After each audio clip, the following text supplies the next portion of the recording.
দীঘার জগন্নাথ ধামে এসেছি। এখানে কিছু ইনফরমেশনের সঙ্গে সঙ্গে তোমাদের একটা ইনফরমেশন দিচ্ছি। এখানে লবিবাজি বা চুরিবাজি অনেকটাই হচ্ছে।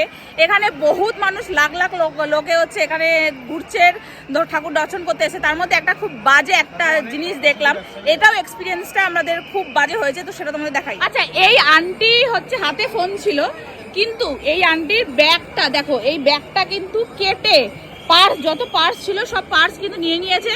মানে কিছু জিনিস আছে হয়তো, কিন্তু পার্স গুলো নিয়ে নিয়েছে, তাই বলছেন তো? আপনার হাতে ফোনটা ছিল। দেখো জগন্নাথ ধামে কিন্তু আসতে গেলে দেখো এরকম কেটে, কিন্তু এই মন্দিরে কিন্তু এসে কেটে কিন্তু তোমাদের পার্স বলো, ফোন বলো, যা কিছু ছিল সমস্ত কিছু 5,000 টাকা। আচ্ছা, এরকম মানুষের, অনেক মানুষেরই অনেক কিছু থাকতে পারে।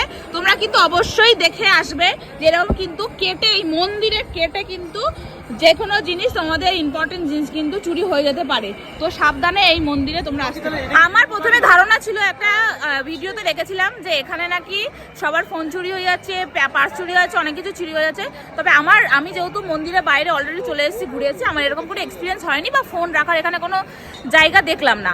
অবশ্যই জুতো নিয়ে একটুখানি লবিবাজি চলছে, বাইরে জুতো চুরি হলেও হতে পারে, আমরা জানি না আমাদের জুতো আদেও থাকবে কি থাকবে না। অবশ্যই না থাকলে আমি তোমাদের ভিডিও করে দেখাবো। কিন্তু এইখানে বাইরে এসে আমার হয়নি, কিন্তু অন্য মানুষের হয়েছে, বা তোমাদেরও কোনোদিন কোনো মানুষের, তোমাদেরও হতে পারে। এই জিনিসটা অবশ্যই চেক করে দেখবে যে ব্যাগটা সামনে রাখবে। এরকম কিন্তু ব্যাগ কেটে কিন্তু তোমাদের ইম্পর্টেন্ট জিনিস চুরি হতেই পারে এই যে জগন্নাথ ধামে।